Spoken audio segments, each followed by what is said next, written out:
Tous les deux, cette question, on voit ce qui se passe en Autriche. Depuis ce matin, l'Autriche est coupée en deux en quelque sorte, avec d'un côté les non-vaccinés, de l'autre les vaccinés. Elle reconfine l'Autriche et elle ne reconfine que les non-vaccinés qui n'auront plus le droit de sortir de chez eux, sauf pour aller faire leurs courses ou pour aller se soigner ou éventuellement faire un peu de sport.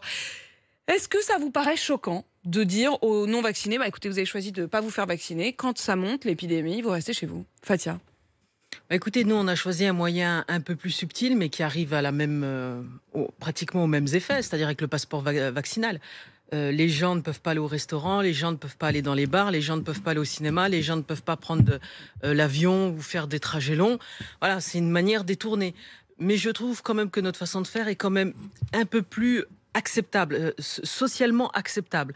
En Autriche, ils n'ont pas la même couverture vaccinale que nous. Et surtout, il y a eu des manifestations en Autriche, en Hollande, beaucoup plus violentes que nous, contre le pass sanitaire. Et là, ils ont choisi d'aller par la force. Voilà, c'est toujours... Ça vous met mal à l'aise, on vous sent mal à l'aise, voilà, Fatia. c'est quand même... Voilà, ils sont peut-être un peu plus objectifs, un peu plus cohérents et un peu plus durs que nous.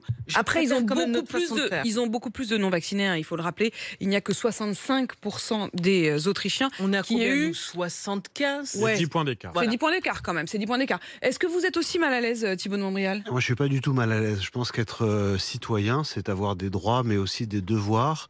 On a des gouvernements qui n'ont pas tous été bons dans la crise, pas tous bons au même moment d'ailleurs, mais qui finalement ont quand même fini par offrir assez vite à l'ensemble de nos concitoyens des vaccins.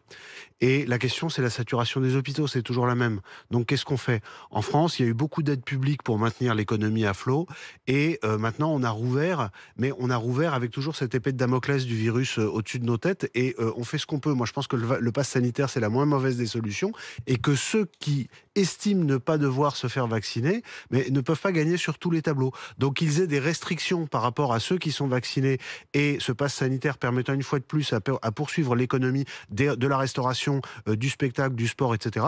Mais je pense que ceux qui font le choix de ne pas être vaccinés doivent en assumer les conséquences. Parce que quand même...